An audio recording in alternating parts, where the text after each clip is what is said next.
learn all of it, right? I always tell people, figure out what you're amazing at, figure out what you love. That's your lane, stay in your lane. But you got to figure what that is first, right? If you're just getting started, you don't know if it's asset management or capital raising, which by the way, shouldn't just be the only thing in your lane. There's always got to be more to it than just capital raising, diligence, whatever it is. Work with someone who's done it. And then, yeah, you can raise for that person, but you're also learning all the other things that are associated with the deal. And then you can kind of graduate out on your own and do your own from there. I think that's the safest thing to do. All right, guys, welcome to another episode of The Report. Today, I got someone who keeps real estate investors out of trouble when they're raising private capital. She works with some of the biggest real estate investors in the space, some of the biggest names. She's a hotel investor herself. She's a limited partner. I got Miss Bethany LaFlam. Bethany, welcome to the show. Thanks so much for having me. Yeah, I appreciate you coming down the 5 freeway. You live up in Irvine, right? I do, yeah. Not too bad. And you're coming to our real estate networking event here tonight. So I will be there. You get beers and deals, I'm in. Yes, beers and deals, making it happen. We first connected. You were on our boutique hotel mastermind call, doing rapid fire Q&A with all of our members on the SEC stuff, all the regulations, what you cannot do when you have these offerings, how to get in trouble, how to stay out of trouble. But with that, why don't you just give us a little background of, what you're doing today in the SEC space? Yeah, I'd love to. So my passion is helping people scale their business, right? Create conscious wealth through scaling their business. Best way to do that, in my opinion, is to use OPM, other people's money, or I always say other people's everything, right? And so doing that comes with of course, some certain risks. The thing I always like to tell people is when you're selling securities, it is not the same as selling anything else. There's a whole bunch of rules around it that you have to learn how to follow and guidelines that you need to stay within. And it all seems really scary unless you have the right team around you. And so that's what we are, is we're the team around you to make sure that you can leverage and scale your business by using other people's money without either accidentally stepping into SEC space if you don't want to, or practicing safe SEC if you do. Yeah. There's a lot of different ways to get in trouble, I know, with a lot of these SEC guidelines. I hear horror stories.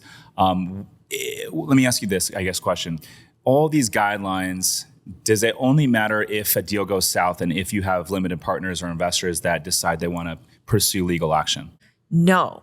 The rule is the rule, whether your deal is going well or not. However, I will say that we do joke about having what we call a good deal defense, meaning it may never come to light if you have a good deal. No investors are going to complain if they're making money for the most part. But it doesn't mean that if you kind of cut corners somewhere or screw up the rules somewhere else that you couldn't get busted. The SEC can take its own investigation if it wants to. Or, you have to think about, you should be prepared even if a competitor decides to call in an anonymous tip. For whatever reason, you just need to make sure that everything's buttoned up, even if the deals are going well, because the SEC does get to poke around if there's been a complaint filed.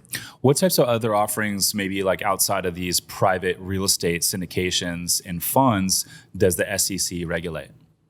Anytime that you're dealing with passive investors or any kind of investment at all, the SEC cares about. That's their purview. So we call it a syndication, actually, and the rest of the world, the real estate world calls it syndication. Actually, it's not usually what it's referred to in venture or other businesses. But really what a security is when you are taking passive money. So you've got people who are passive in your deal and they're relying on your efforts to generate that return.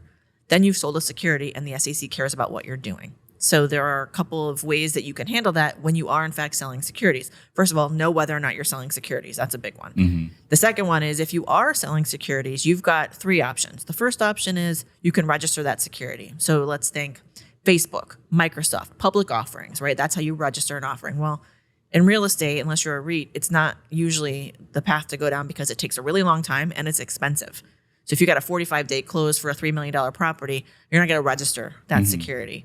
So the second option, and that's the option where I live, is to find an exemption from registration, right? Usually our clients are going to be in Reg D, 506B or 506C. Most of your listeners have probably heard that. There are some others, but those are the big ones that people in real estate are using, Reg D, 506B or 506C. The third option, and it's really not an option, we just say it because 3 is a nice number, is it's illegal and you're screwed.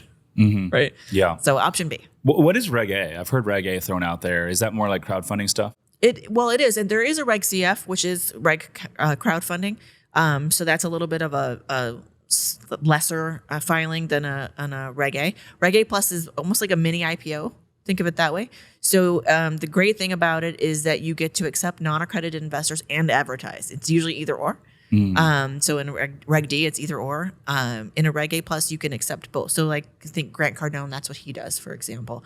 Some of these bigger operators do it. Now, what I'll say is this is not something that a first timer or somebody just coming and learning how to do this and syndicate is going to want to use, because it is expensive. Instead of maybe like $12 to $15 or $20,000, you're talking more like $80 to $90 to $100,000. And instead of 2 weeks, 3 weeks, you're talking 6 to 9 months. Wow. To do it. So it's really, you've got to be building a system and a whole business to support a Reg A. But then it is a great way to be able to expand your reach, especially for someone like you who's got a really broad audience and they might not all be accredited. Yeah. Right. So you say, oh, like, I want to pitch this on my show and I'm going to get a lot of traction, but they're not all going to be accredited. It's a step for you to take if you want to attract both. Yeah, that's very interesting. I haven't thought about that model. So with this Reg A offering, you can bring in as many non-accredited investors as you want, and you can still go market and solicit all you want? There are some limits. So there's a limit in how much you can raise. There are two different levels of Reg A Plus. The larger one is going to be up to $75 million. That's going to cover like most of our real estate investors' needs. And you're only allowed to take up to a certain percentage of the non-accredited investors, either net worth or income. It's, I think it's 10% now. And there are, I think it's up to 500 now, up to 500. So it's not unlimited. It's not unlimited. So up to 500 and no more than 10% of the entire raise? No more than 10% of their income. So if I make $100,000, you can't take more than a $10,000 investment from me personally. Gotcha. Okay, so it limits it there. But because you're crowdfunding so many more investors, you might not have $100,000 minimum.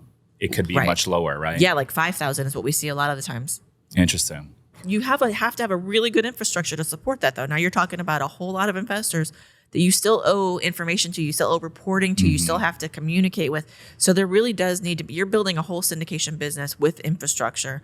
So that's why I say first timers probably out of the gate aren't going to want to do it just because they think, I'm gonna go out of the gate, just put it on social media and raise $75 million from random $5,000 at a time.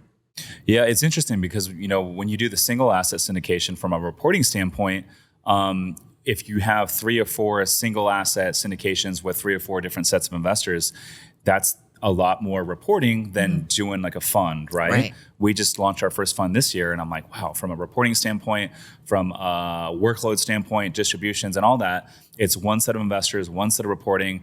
It's basically a lot easier. And I'm like, I don't know if I ever want to go back to the single asset stuff. But then you roll out this Reg A, and now you're talking, it could be 500, 700, 800 investors. Now it's almost like you're going back to that old model to where there's a lot more workload. Well, there's a lot more workload, and you are even more on the SEC's radar because it is like a mini IPO. You do have to that is a registration. It's not an exemption necessarily from it's sort of a hybrid, right? So you still need the SEC to bless what you're doing. They're going to bless your advertising. They're going to bless your plan. So you are under the microscope before you even start raising capital. So there is a lot of reporting and compliance now because you're in bed with the SEC as well. Yeah.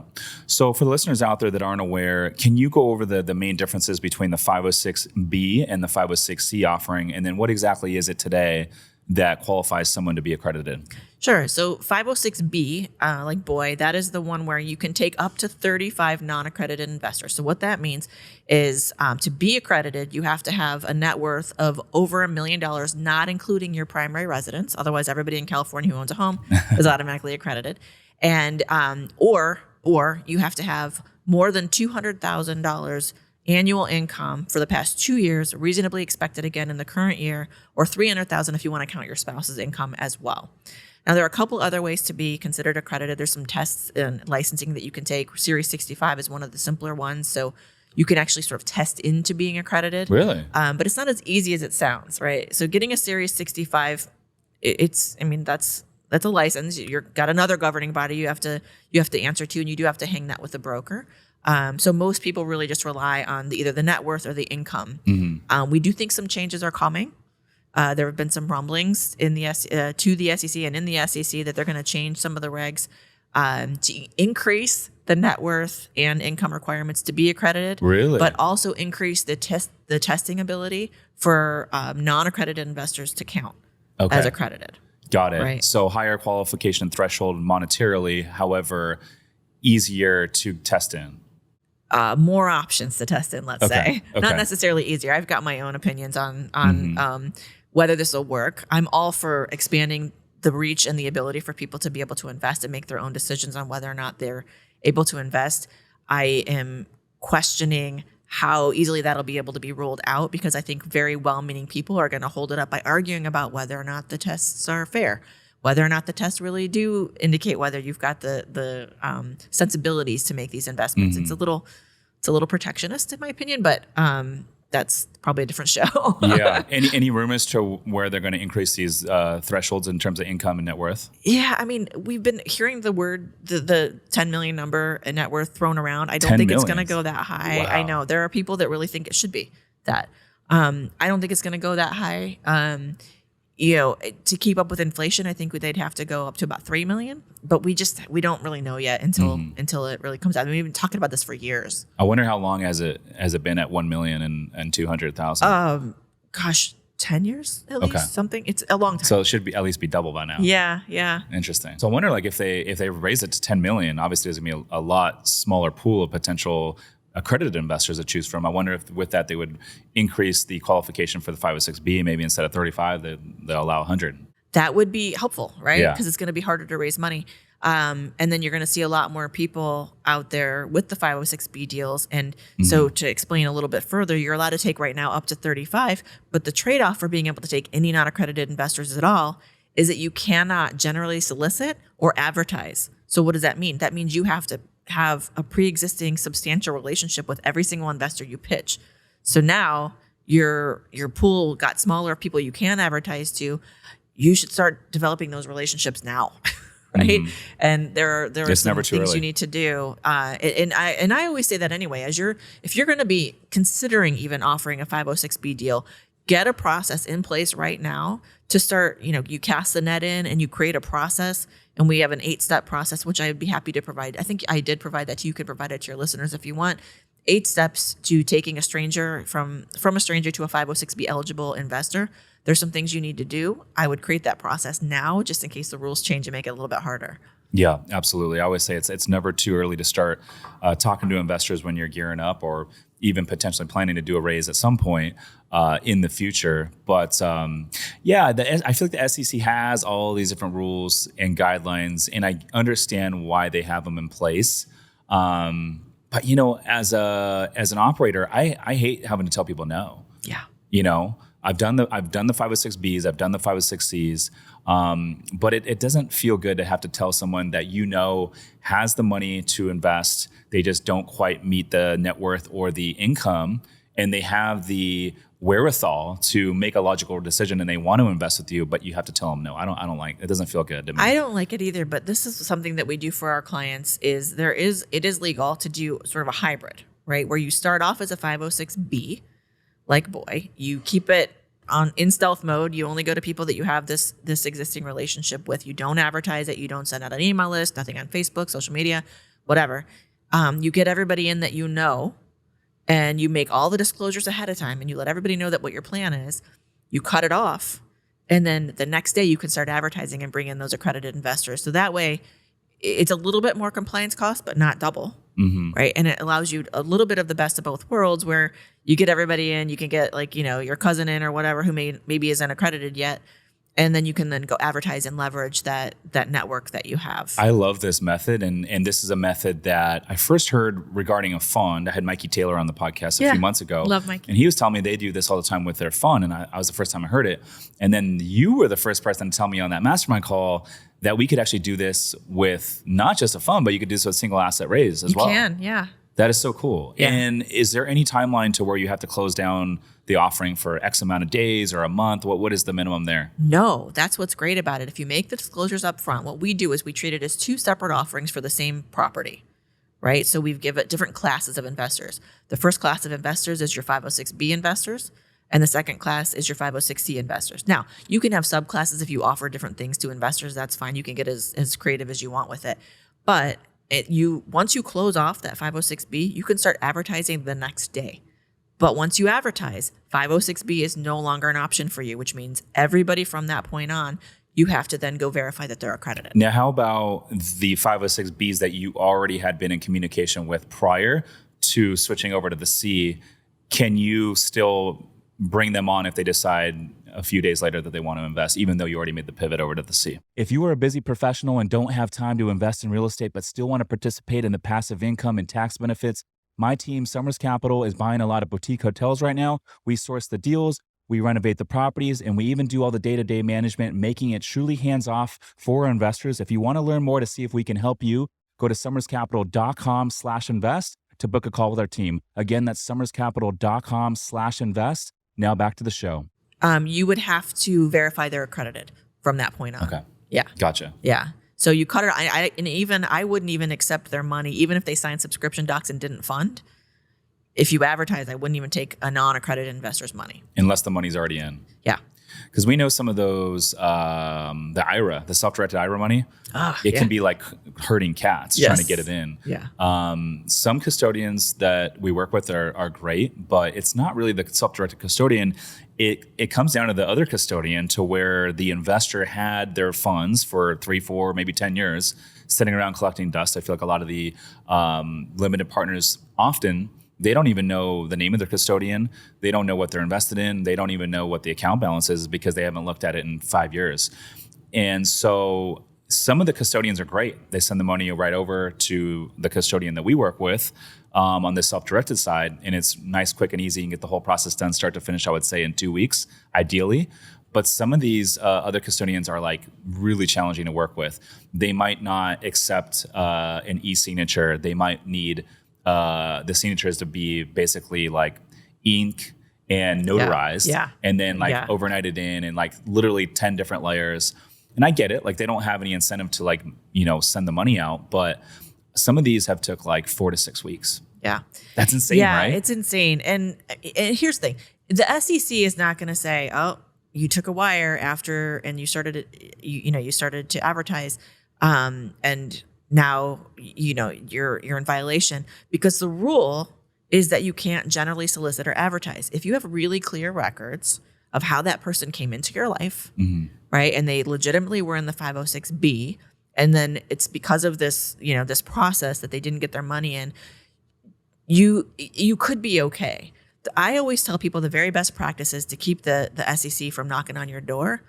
But if they do knock on your door, then you make sure it's buttoned up. So that's why I say keep really good records. So if the money does fund after you cut it off, you have to be able to show, if the SEC starts asking questions, no, I knew this person for this is how they were eligible to come into the 506B. They did not come in as a result of my advertising.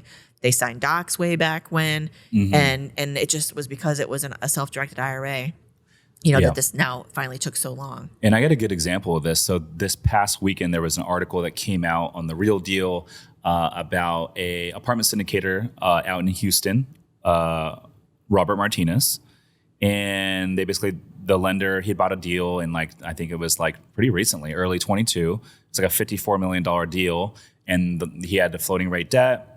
The rates have went up, as you guys know, and a lot of these deals were bought on, and basically people would buy the rate cap, a couple hundred basis points, and a lot of the smart money was buying the floating rate stuff a couple years ago because you had a 1% prepayment penalty.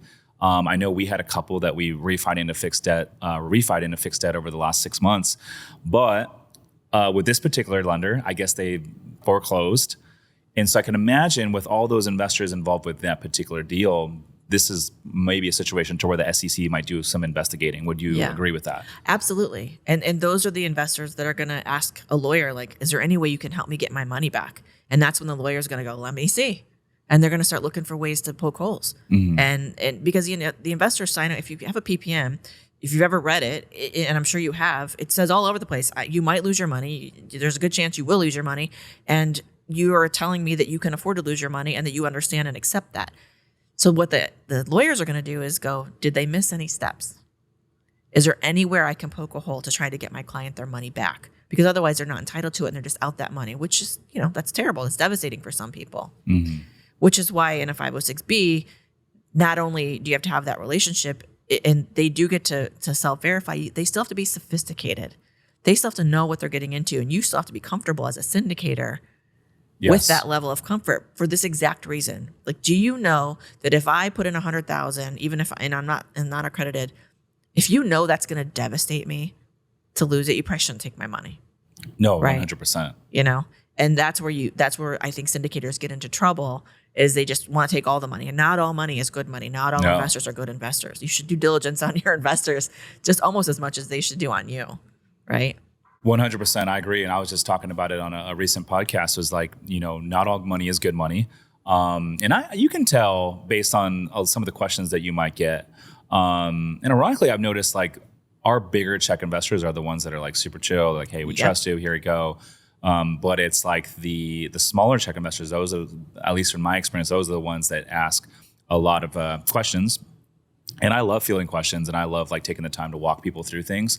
But sometimes, like based on the way they're asking the question, I'm like, okay, this is probably not going to be a conducive relationship if this person participates.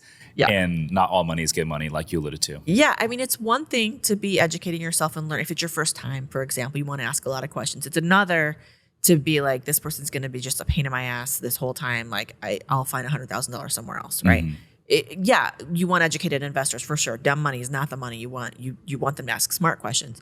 You don't want them asking combative questions. You don't want them trying to trip you up, because then they're going to be looking over your shoulder for 5 to 7 years, right? Or however the whole time is on this deal. You shouldn't have anything to hide for sure, but nobody wants to be under a microscope for that long with somebody who's trying to be combative. And I'm trying to think like to the reasons why. I would say maybe not necessarily combative, and yes, they can come off that way. Maybe they just don't realize that the questions are coming off that way. But I would say I think for a lot of the investors that are like, maybe this is their first time investing into a syndication, they don't have a ton of money to play with to begin with. This is one of their first like major investments. They feel like they need to know everything. Yeah. And they feel like they need to understand the deal and the capital markets and the debt market. They need to know exactly who else is invested in the deal and the business plan and like every little thing. And it's like, in all reality, most of these larger limited partners that are writing the bigger checks, like they're doing it because they know that they don't have to know it all. And they're just like, hey, this is a great return on my time. I don't need to worry about all the headaches. Let me just write the check and let me make my money passively because I trust the operator. Right. That's the real benefit of investing passively. And I think on the flip side, some of these folks that are writing the smaller checks, they don't realize that. Right. That's right. Yeah, and that's fine. You just have to decide sort of what's your. They want to be the GP. They do. Yeah, they do. And look, a lot of entrepreneurs they're not used to being passive in anything. Yeah. Right. So the first time that I invested in a passive deal, I was relieved. Right. I'm like, oh my God, I don't have to do all this work, and I'm just gonna sit back and take money. Okay, I'll do that for it's a relief. But you've got to. I've had the opportunity to look at hundreds and hundreds of deals. So, of course, I have a benefit of having seen that. A first-time investor wouldn't necessarily have that opportunity. So I get it. Yeah, no, absolutely. I always say, like, the syndication model is like you're riding in an airplane, and, like, the GPs are, like, in the cockpit, and then the passengers are, like, the LPs. And you're really just, you're putting your trust in the pilots that you're going to get from point A to point B in a safe manner. Right. And if you feel like it's a line and you want to participate, great. And if it's not a line and you don't want to participate, that's okay. Yeah. There are other carriers. And that's it. It's okay. Yeah. So back to the SEC stuff, you alluded to the fact that with the 506B, you can bring in up to 35 non-accredited investors, but you can't market and solicit. However, you can do a hybrid, which is basically start out as a 506B, take in your 35 non-accredited, and then pivot over. Is there any, in terms of like the fund, I do have a question about the fund. So is there any timeline in terms of how long you can keep a fund open? You can keep a fund open evergreen if you want to. Forever. Except that, I say that, and I don't always love when people do that. And the reason for that is you can do it, but it's not a set it and forget it kind of thing. You don't just do compliance one time and do a PPM and then be like raising money for the rest of your life. You've got to update your risk disclosures every time something material happens before you bring in new investors. That's the first part of that. The second part of that is if you are going to allow any non-accredited investors to continue to come in, the minute you have operating history, you now have to provide audited financials to non-accredited investors coming into your deal. So it starts to become expensive to raise that money if you're going to have non-accredited come in beyond that time. So if you're going to keep it open, you may not want to keep it open indefinitely with non-accrediteds anyway, because that's a pretty big pool of people you need to have a substantial relationship with. You're not advertising if that's the case. The other thing that I want people to consider when they have a fund that stays open is how do you price it? Right. Yes. So a lot of times people don't think about that, but if you're doing a straight pref, whatever, no big deal. I'm getting 10% on my money, regardless of when I come in, nobody cares. But if you're giving an equity upside, which a lot of people want, right? Then the question is, if I come into your fund day one and then someone else comes in year two and you sell a property year 2 plus 5 days, do they get the same equity split that I get? My money's been at risk this whole time, right? And they're just gonna, so you'd have to price them differently. And there are a couple different ways to do it. It's doable. Everything's figure outable, but you just have to think about it ahead of time so you can set the rules before you get started. What are some of the ways to price that accordingly that you see out there? One of the ways is net asset value. So you just periodically will do, you'll get appraisals and you'll add up what the net assets are, and you can price the units. When I say units, I mean membership units of an LLC. You price the units accordingly based on net asset value. And that's going to be your more accurate way than the next way I'll tell you, because it will allow you to fluctuate up or down depending on what's going on in the market. Some people, they're just like, hey, here's the deal. After 6 months or a year, they're $1,000 a unit to start. They're $1,100 after that. And then they're $1,200. And then they're $1,300. You better come in early. And they get more expensive no matter what's happening with the market, because the idea is the market's going to fluctuate. I'm not going to fluctuate with it, right? It's just, this is what the price is. That could work for you or against you, depending on what's going on in the market, because people might just be like, yeah, I'm not paying $1,300 a unit when everything's tanked in the past 6 months. So it's a gamble to do that. It's simpler for sure, but you're taking a little bit of a gamble. Yeah. I think for us, our plan is to do a new fund every year. And so at the end of each year, we just close out with whatever we acquired that year. That way we don't get too muddy with, having the same fund where we're taking investors for 3 or 4 years straight. And then, like you alluded to, all those different wrinkles and layers that you got to add in. But it's interesting to see. I mean, from my perspective, and tell me what your clients are saying about the fund model, is like, I don't think I want to go back to the single asset stuff unless it's like a unique thing and I'm only going to do one of them. Yeah, the fund is, in my opinion, the dream for a syndicator who's going to continue to build a syndication business and stay in this space, right? The syndication, the single asset syndication, if you're going to build a business out of this, which I hope most people who are in this space are, because that's, that's the one-off syndicators is not necessarily the model for forever. The goal would be to do a fund, right? You're going to build your track record by these one-off syndications for a while. You're going to develop the trust and a track record, and you're going to have something to point back to. And then the dream, in my opinion, would be to save compliance costs and hedge risk across a bunch of properties in a fund. It makes your job easier. It makes investors who already know, love, and trust you, they're more comfortable because they get diversification all in one place, right? So, I mean, I think that's a goal to aspire to for somebody who's actually building a syndication business versus one-off. I shouldn't say that. It cuts into my business, right? But yeah, that's true. But I think you're right there. I mean, especially from the investor standpoint, they get to diversify their risk across multiple assets, and they don't need to put all their eggs into one basket, if you would, and ask a million questions. Is this the right deal? Should I pull the trigger on this one, or should it be the next one? It's like, no, you're going to participate across all these deals with your same set of capital. And that's great. And so I think if one deal, falls a little short, well, then the other 2 or 3 deals kind of make up for it, which is a win-win. And then I think from a reporting standpoint, it's a lot easier as an investor. It's like everything's in one portal, one set of reporting. Yes. You don't need to review all these different, offerings in different portals. And speaking of that, you are rolling out a new software that's cutting edge, that's going to solve that problem. Yeah. So we're doing it in phases, but we are working on with a developer. I'll be announcing that partnership here soon. And the first that developer phase, is sitting over here on the other side of the camera. Yeah, he's sitting here in the room. Yes. The first phase of that is actually using machine learning technology to create the very best in offering documents. Of course, I'm a securities lawyer, so the first step is automating that process and then making it even better so that when we represent our clients, they're getting the very best, but they can get it faster and cheaper.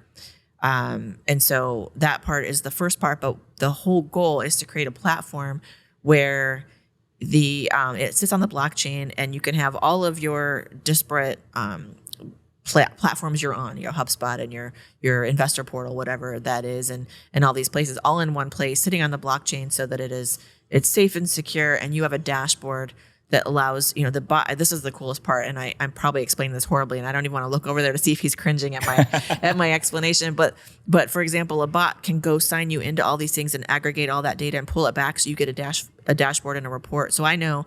So I'm in, let's say, 5 different passive investments. I got to log in, even if it's the same portal, I got to log in 5 places. This can pull in and give me a snapshot of how my investments are all performing in one place, and then it's going to have all that data aggregated. So now in this community, my thing is the community. I want to build a community of people to help them create conscious wealth. Best way to do that, again, is, in my opinion, I love it, is real estate syndication. We have all this data now. All these LPs are here. All these GPs are here. The data can learn what I like and what I invest in, and what kind of communication style I like, what kind of assets I like, what kind of operators I like, and it can go find me throughout everybody in this community deals that I might be interested in. That benefits everybody. It benefits the GPs because it helps with the capital raising, right? And it benefits the LPs because it helps them go into deals that suit their goals and their needs. I mean, one of the first things I do when a new client comes in is I find out, what are your goals for this syndication? Mm-hmm. We can do the same thing for LPs. What are your goals in your investing? And the software can help them, or the platform, I guess, can help them find it. Yeah, it's such a great idea, because I know right now there's 5 or 6 different platforms that a lot of different operators are using. Yeah. And we might use one, and the other 3 operators might be using 3 other platforms. And so from a limited partner standpoint, it's not far-fetched for some of these higher net worth limited partners to be invested in 25, 30 syndications. Right. And that's a lot of different. Just from a bookkeeping standpoint, it's a lot of different. I don't know. That would give me a headache, to be honest. Right. Well, and think about this: if you're on the platform, I'll speak as a passive investor right now. If you're on the platform as a GP, right, mm-hmm. and I'm on the platform, and this software can go, well, we already have all your information, Bethany. You don't need to do this again. We'll just pull it in for you, and it's done. Right? How much easier is it for you to raise money to go, well, we're all on this platform together. You don't have to fill this out again. Oh, so and much again, easier. And again. Yes. I'm telling you, every time you go to the doctor and they make you fill it out again, I'm like, don't you have a computer? Like, why am I doing this again? Same thing. I want it to be easy for people to do these transactions and safe. Yeah, absolutely. So and by the way, this genius idea, I think it's something that the industry needs. You're solving a big problem in a big gap in the marketplace. What's your vision like long-term for this? Hey guys, real quick, the only way this podcast grows is if you guys share it and review the show. So if you do find value, if you could take 2 seconds and drop a 5-star on Spotify or Apple Podcasts, it would mean the world to me. But more importantly, it will help us reach new audiences and help more people build wealth through real estate investing. My vision is to create a playground for LPs and GPs to really connect and create wealth together. The whole idea is to try to make conscious wealth creation accessible to the masses. So there are only 3 elements to creating conscious wealth. That's education, access to opportunities, and mindset. And I want people on this platform to have the ability to hone all 3 of those all in one place. So you can get the education, we can have courses on there, you can have coaches on there, and you can have masterminds on there to work with the mindset. This will all feed into in-person retreats and events so that people can actually connect on a real personal level. So, I say AI, and I want to be very, very clear that I don't want to use AI to replace human connection. I want it to enhance human connection. So I want it to take all the garbage off your plate that you don't want to do so that you can spend time actually connecting in a meaningful way to people. So my vision is to help people connect in a way that helps them create wealth, and also a community where you can actually connect on a deeper level.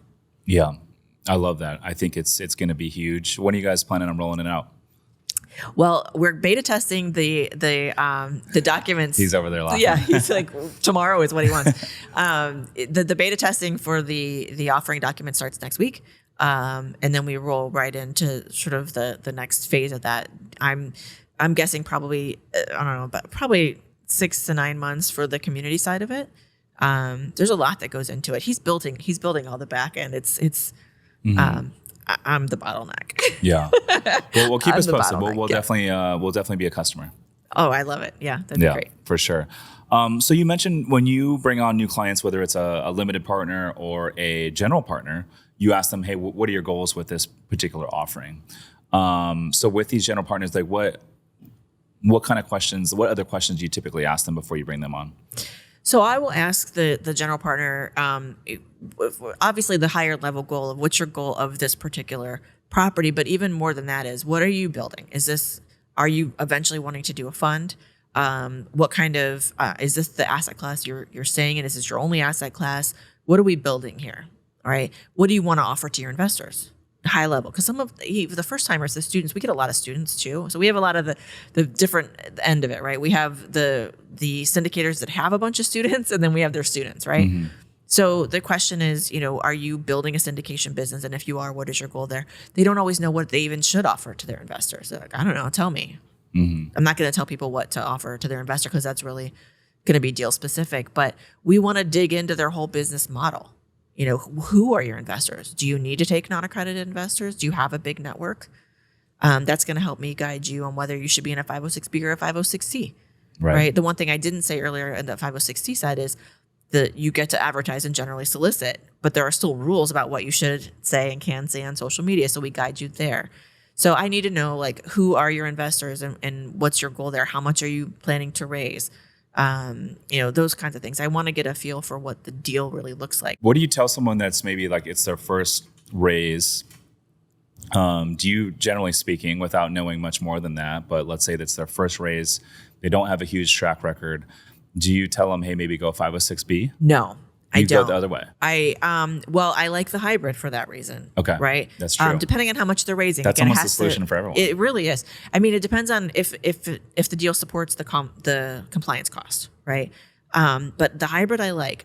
I will tell you, there is more risk in doing a 506B. Anytime you're dealing with non-accredited investors, there's going to be a little bit more risk. The SEC and the government in general is going to look out for people a little bit more if they're not accredited. And the government has this weird notion that if you're richer, you're smarter. And we all know that's not necessarily true, but, or I guess you could look at it as if you have more money, you have more money you can lose. Your risk tolerance could be higher. So there is more risk associated with 506B. So I always just ask too, how do you plan to bring your investors in? Because a lot of people, they just don't know. They think, oh no, I'm going to do 506B. I'm not going to advertise, meaning I'm not going to take out an ad on Facebook. Well, that's not, general solicitation is also not allowed, right? So even an email blast to people that you don't know personally is not allowed. So that's why I need to know what's the goal of how you're going to bring in your investors. Not everybody knows they can't pay someone to capital raise for them, because a lot of people in this industry do that. And so they come to me I get approached all the time. I'll give you 5% of the deal if you raise $500,000 for me. Well, they don't know that's illegal until they talk to me. Mm-hmm. Right. This is why we do so much education out there, to just help people so that they don't get stuck. Yeah, I get a lot of people that reach out to us being like, hey, can I help you raise capital for your offerings? And then you just, cut me a slice of the GP or acquisition fee and that sort of thing. I'm like, no, you really need to be involved from day one if we're going to do it and do it the right way. I always tell people though, new, because I've done the 506B and I've done the C, right when I was first kind of getting started. And they were both relatively within 3 months of each other. And what I found personally was the 506B was a lot easier. Because I was I didn't have a track record. And so the folks that were investing were people that have already knew, and trust me, friends, family that have known me for quite some time, coworkers and that sort of thing. And I don't think I had the track record then to go attract a accredited investor that knows that they have all these different options. Why are they going to go invest with the new person? Yeah. You know what I mean? Well, and then the 506B, the other benefit there is that you don't have to go verify them, which means they can self-verify if they're accredited or not. So your process is a little simpler. It's a little less. So someone's on the edge. It's oh yeah. Yeah, I don't want to fill out this paperwork. Yeah. 506B can be easier. It's the problem with 506B is, one, there's a little bit more potential liability, whatever. You have to be very, very careful what you say. But two is, not everybody has enough people in their network to finish a raise. I don't, or I didn't, but I do now, but I didn't at the time. When I first started in the real estate world as just even a lawyer on the real estate side, my friends and family are mostly not accredited. I don't even know if I would have been able to raise $2 million from people I knew personally, right? And so a lot of people are in that world, which is again another reason why I really want to educate people so we can provide broader access, right, to access this wealth. Totally. Yeah. And your hybrid model, I think it kind of hits all those metrics because you can start off as a 506B, bring in the friends and family, especially if you're newer. Those are the folks that are investing anyways. And then if you get stuck towards the end, switch over to the C and then go get that last chunk. Yeah. By being able to, advertise and that sort of thing. But yeah, interesting stuff. But I don't know. I think the best way to learn how to do it is just to get in and start doing it. There's no right or wrong, and you don't know what's going to be best for you until you do it. Yeah, I agree. I tell people trying to break in, the first thing, if you're able to learn it, is be a passive in a deal and watch the deal from the cycle. Learn an operator, find out an operator that you really, really trust first, do your diligence, be a passive investor if you can. And you can see the whole process, and you can see what they're communicating with you. You can see what you're getting as an investor. You live it from the investor's experience. If you can't do that, the next best thing is to actually partner with an experienced syndicator, Yes. in my opinion. Yes. Do all learn all of it, right? I always tell people, figure out what you're amazing at, figure out what you love. That's your lane, stay in your lane. But you got to figure what that is first. Right? If you're just getting started, you don't know if it's asset management or capital raising, which, by the way, shouldn't just be the only thing in your lane. There's always got to be more to it than just capital raising. Diligence, whatever it is. Work with someone who's done it. And then, yeah, you can raise for that person, but you're also learning all the other things that are associated with the deal. And then you can kind of graduate out on your own and do your own from there. I think that's the safest thing to do. Yeah, I totally agree. And I know my first couple raises, I partnered with someone that had been doing it for many, many years. And he's like, I will never touch a 506B. Yeah. I have clients like that. They will never touch it. Never. He's like, if you want to do a 506B, that's fine. But he's like, you're going to have your own entity, and my entity is going to be over here, and we'll be partners. But like, he's like, my stuff's not going to touch your stuff. It's going to be completely separate. He didn't want anything to do with the 506B. Yeah, which makes it trickier, right? That makes it a trickier structure to navigate, for sure. Yeah. I do. I have clients like that. They're like, no, it's not even worth it. Not even worth dealing with the headache of or potential liability of a 506B. Yeah. But I love your model and your pricing strategy and all that sort of stuff that you offer. I know up until this point we've used an SEC group that they're great. But a lot of these SEC attorneys out there can get very, very pricey. Yeah. But we've been using this group and they do good work, but it's definitely not the most cost-effective approach. So definitely, I think moving forward, we'd be definitely interested in using you guys. I would love it. I mean, we can do it because it's all we do. So we have our process, and so we get economies of scale, right? You're benefiting from the fact that Mauricio and I have been doing this for ages, and it's really all we do. Yeah, I love that. I want to switch gears here. So I know that you recently closed on a 11-unit boutique hotel down in Belize with investor girl Britt. Yes. Congratulations. Thank you. Yeah. Tell us a little bit about that deal. How did it come to fruition? Oh, that was a fun one. I reached out to some people in my network, one of them being David Kafka, who is a real estate agent down in Belize. He's a client of mine as well. And I just said, hey, David, I really am passionate about putting on retreats to help real estate investors scale their business. And my goal, I did a visioning exercise with my mindset person. And we figured out that for me to reach that vision, I would want to be doing more retreats. And I was like, but the goal is to own the property. Right? Why not? I'm in this space. Why would I not do that? Right. So it was one of those, someday I'm going to own either a mansion or a boutique hotel or a castle or whatever. And I'm going to host retreats there. So I said, just keep your eye out for it. And he literally within a day sent me back an email and said, well, actually, I have this off-market deal right now, screaming price, seller doesn't actually want to sell, all these things, and take a look at it. It's not even listed. So it was awesome because I kind of got to limp in a little, right? Mm-hmm, yeah. Because I got 9 months or something like that to do diligence before I even put an offer on the hotel. And I was really kind of digging through everything and figuring it out, like, oh, am I ready to do this? And I was trying to be very careful because I never wanted to seem like I'm competing with my clients to go raise capital. So I was like, how am I going to do this? And, I haven't syndicated a deal on this side. I've seen hundreds and hundreds of deals, but I haven't syndicated my own. So I was overthinking it as lawyers do, right? And I was like, all right, I want to look at this, but I gotta find a rock solid team to do it. And David seemed like an obvious choice because he's already a real estate syndicator. He already does luxury properties. He lives in Belize, so he can check on the property. He knows the seller. He actually is the one that would have listed it had it been listed. He knows the seller well. He's been at the property and he hosts events there. So I was like, all right, check. That one's easy. And then I really thought, actually, funny enough, my team reached out to you.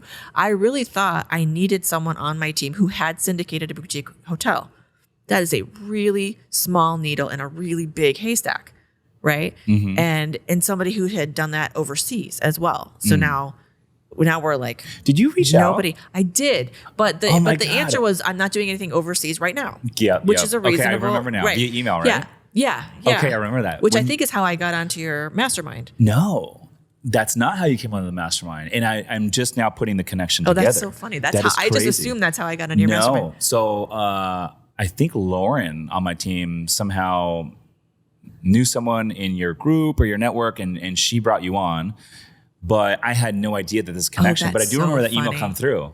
Someone connected us, right? Yes. Via email, and you're like, hey, I got this deal. It was in Belize. Alec Beardall. Gotcha. Yeah. Yes. And I was like, hey, I don't do the overseas stuff, but I'm happy to take a look. I think that was my response, right? Yeah. And it's funny because your assistant reached out and said, we do have a mastermind for boutique hotels. And I'm like, yeah, let me know when that is. So when I got the email, I thought it was asking me to physically join your mastermind. So literally an hour before I show up, I'm like, so are they going to pitch me or what? And she was like, no, ding dong, you're actually going to present the mastermind. I had no idea. Oh my gosh. It was like, it was one of those, I actually checked my calendar in the morning and like, what am I doing today? Yeah. So luckily I figured it out prior to that. But yeah, so I thought I had to find someone who specifically had syndicated boutique hotels outside the US.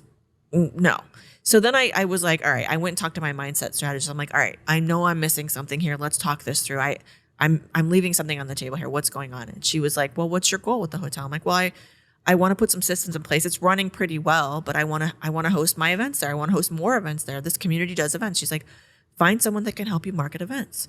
Well, it just happened that I was speaking at the Circle Live event, which is AJ Osborne and Britt Arneson's event that they do in Boise.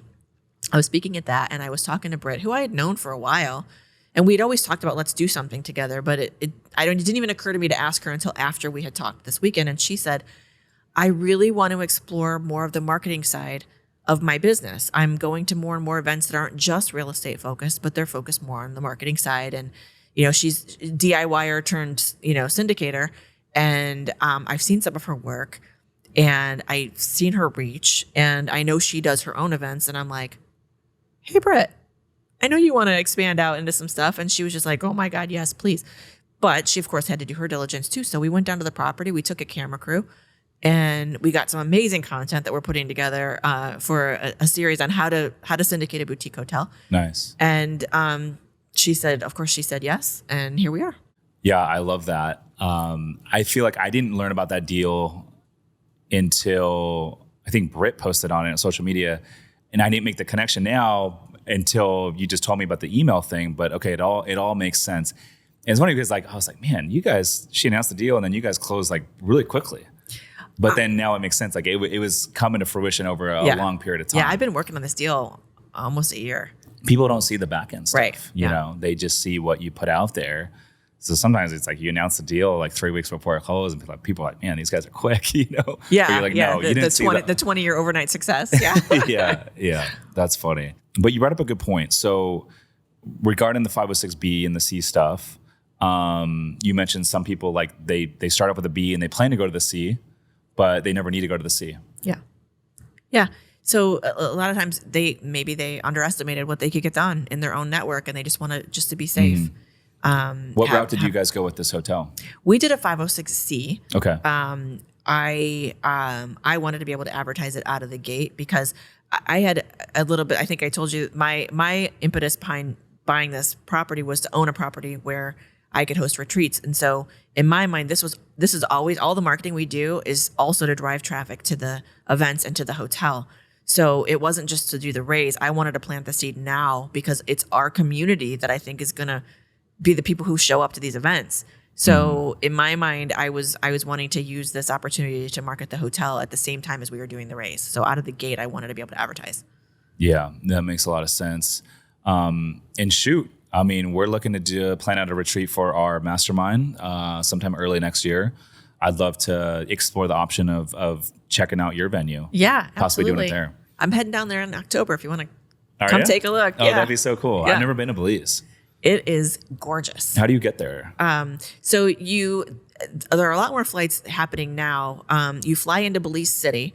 There are a couple of direct flights now out of LA, out of Miami, out of Dallas, Houston, and I think Raleigh, maybe North Carolina.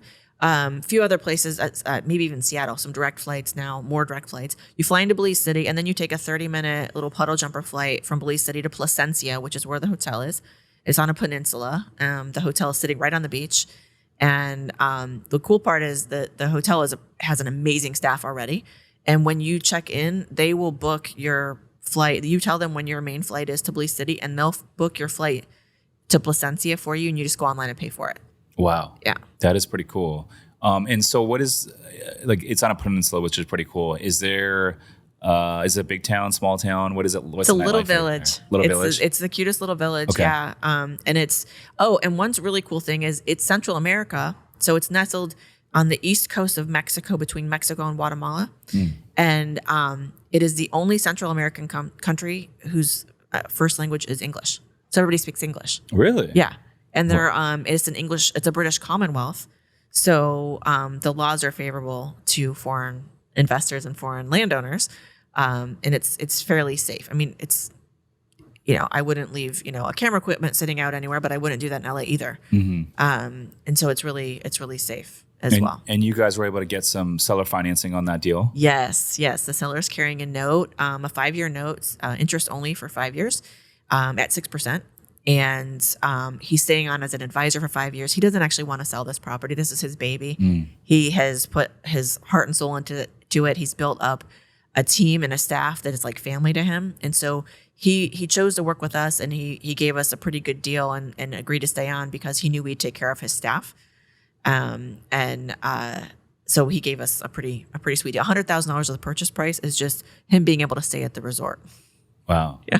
That's pretty cool. So Yeah. did he live on the property for many years? For part-time, not full-time. He flew back and forth. He's from Georgia. And he actually just announced that he's running for sheriff. And so to do that, he just didn't want to be a solo owner of a property, not able to fly back whenever it needed. But he's got a pretty good security system there. He's got, managers that are on site that help. We actually are also going to bring on a consultant that is in Belize that also runs other hotels as well. Man, so this guy's going from real estate investor living on the beach in Belize to he's going to the sheriff department. That's what I said. I'm like, you're going the He's wrong going direction, backwards. my man. I know, but he loves it. It's his passion. It's his dream come true. He was heartbroken having to sell it, but he's really happy that he gets to at least stick around and see what we do with it, and he gets to see his staff taken care of. Yeah. And so what's the business plan for you guys with this property? So the business plan, it's already pretty well run. I mean, it's profitable. But our goal is to build 6 new tree houses in year 1, which will help increase the profitability. That will take us to 17 units. And to implement some processes and systems just to help automate the parts that can be automated so that we can help run it from here.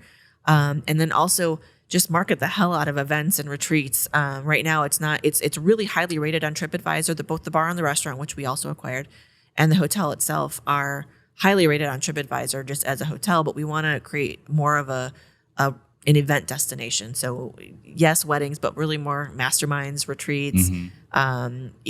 We've got investor girl Britt wanting to bring some of the influencers down there for photo shoots and that kind of thing. She's doing like a mastermind soon down there, right? Or did it already happen? It hasn't happened yet. No. She's putting together one to have down there also, and she's actually I think also going to do one in Orlando around Bigger Pockets as well. When's her mastermind down there at your property? I don't actually think the dates are booked yet Got for it. that one. I think she's gauging interest right now. We Gotcha. want to do one together on scaling. Oh, okay. Yeah. Well, let me know. I'd be interested in coming down there. That'd be Absolutely. fun. Yeah, absolutely. Yeah. And so the tree houses, that's an intriguing thing. What is the extent of these tree houses? Are we talking like fully dialed into a T with climate control and all that? They have air conditioning. So they're not like tree houses like you think of as a little kid with the built up in the trees. They're on stilts up in the trees, yes, but they're on stilts, safe and in sound. They're adorable. If you check out mine or Brit's and YouTube, we've got a couple of videos on walking through them as well. Because there already 6 exist and we're building 6 new ones. They have air conditioning. All the rooms have air conditioning, the beachfront rooms as well. They have, walk-in showers. They're all, really nice rooms. This isn't like a beach shack. Yeah, I love that. That's so cool. I love the hospitality model because there's so many more levers that you can pull versus just going and buying like a workforce housing apartment building and, putting in $3,000-$4,000 a unit, you know, in improvements. But it's like with these hotels, you can really do whatever you want. Yeah. There's no right or wrong. And there's so many different levers you can pull from an operations standpoint, marketing standpoint, renovations, what kind of guests are you going to appeal to? I love it. I love it too. Allows your creative mindset to come out, right? Yeah, it's really fun. And, it's fun for the investors. We have a personal use component of our deal. They get to however much you invest, you get so many free days at the property. Really? Tell me about that. How did you guys structure that? So we have it right now where every investor, it's a minimum of $50,000 to get in. Every investor gets 1 free night. There are taxes you have to pay legally speaking and all that, but every investor gets 1 free night. And then for every $100,000, they get another free night as well. And they also per year or just for the first year? Okay. Per year. And they also get 10% off all of our events and all of our affiliate events. And we're actually growing that out to some of our network who obviously want to give 10% off to their events too, because we're marketing their events for them. Mm-hmm. So the investors get the perk of 10% off all these amazing events as well. Except for unfortunately, the IRA investors don't get to take advantage of any of these perks because you can't have any personal benefit if you invest through an IRA. But otherwise, I had actually one guy figure that out, and he was like, "Forget it, I'm moving money around. I'm not using my IRA. I'm just going to do it because I want to come stay." Can't you just comp him a night anyways and just say this is my gift to you outside of the IRA? No, really. He could actually lose his benefit and have to pay the penalties. Really? Yeah, that's interesting. Yeah, the restrictions are pretty severe on the IRAs for personal benefit. What if it was like a holiday gift card for Christmas? I would have wanted to, of course, as his lawyer, or not, I'm not his lawyer, but as a lawyer, I can't say, well, who's going to know? That's true. Because the rules are pretty strict. I mean, you can give gifts, but they really technically shouldn't accept them if it's the IRA. So for hotel deals where you get to go use the property, I would recommend doing it through an LLC or a trust or individually if you can, or do both. Invest through your IRA, but also invest personally so you could get the perks personally. Yeah, that makes sense. Well. I feel like the IRA model is such a great way to bring in capital. It is. Especially for the longer term stuff. So like with our fund, it's a 10-year projected hold period. And it's perfect for those that have these IRAs and 401ks sitting around from old employers collecting dust. Like I alluded to earlier in this show, most of them don't even know what the name of the custodian is, what they're invested in, or even what their account balance is. Those are perfect candidates to bring into your They are. And let me be clear, this is an investment. Yes. So it makes sense to use your IRA because it is an investment, even if you can't go stay at the hotel through that particular investment. It is supposed to, the first thing that you're doing here is you're making an investment. So of course, you should, if you have money that's not working for you, you should make it work for you. Absolutely. I would never make a decision solely on the personal use component of a deal. Oh, totally. Right? Yeah, totally. Yeah. But, all that to say is the IRA money is great candidate for the longer term stuff because it's money that a lot of these folks, they don't need back right away. That's right. It's a long-term thing. They can't touch it till age 59 and a half. And so if they're in their 30s or 40s, well, you got a 10-year projected hold period, that's probably a perfect fit. Yeah. Yeah. Whereas, a lot of these investors that they want their cash back right away, they want to, turn it and burn it, and they need their money back in a year or two, probably not going to be aligned. Right. That's right. Yeah. Yeah. One other thing I wanted to touch on is the debt model. So I've done a raise this way where it was such a steep value add deal to where we didn't give any equity, and we decided, hey, let's just we basically created like a investor LLC, and the investors invested in this LLC, and then that investor LLC lent a promissory note to the property LLC with a fixed rate of return, basically just debt. Yeah. And with those, you're not selling securities, right? So you don't. You are. You are. Okay. Yeah, you are. The first word actually in the definition of what is a security is a note. Okay, so when I go get a loan from Fannie Freddie, that's a security? Yeah, well, it's governed differently, right? So first of all, you're getting or their protection is they could foreclose on the property, whereas with your investors, it's either non-recourse or something else, but it's not. Well, unless was it in the first position on the property? No. So Promissory note to the property LLC. right. So they're in the same position as an equity investor in terms of they may get their return, they may not. Right. So it's not secured by the property. So that's one aspect of whether or not it's going to be considered a security. So no, Fannie and Freddie, they have a bunch of different regulations, just not that regulation. Gotcha. Now, if I go get, let's say, a private loan, let's say like a bridge loan on a property, and that's secured by first or second position on the property, is that considered a security? No. It's not. Yeah, and there are there's some things that are going to take it. For example, if it's a note that's less than 9 months and it gets paid off before that, or certain levels of security where it would stay out of being levels of security that would keep it from being a security, right? Gotcha. Yeah. I don't know. So that's the only time I've done a deal like that. And I'd say, like, obviously you have to have a clear path to add tremendous value to these deals to make sure it makes sense. Yeah. Because you got to make sure that the investors are going to get their money back. But if you have the right deal to where you can, 2, 3x, 4x the value of the property, then it might make sense from a cost of capital standpoint. It might be cheaper to pay a higher rate of return for a year or two versus a lower rate of return, but over 5 to 10 years. Right. We have a couple of clients putting together this sort of debt fund model just to take out their crappy debt that recently got crappy. Yes.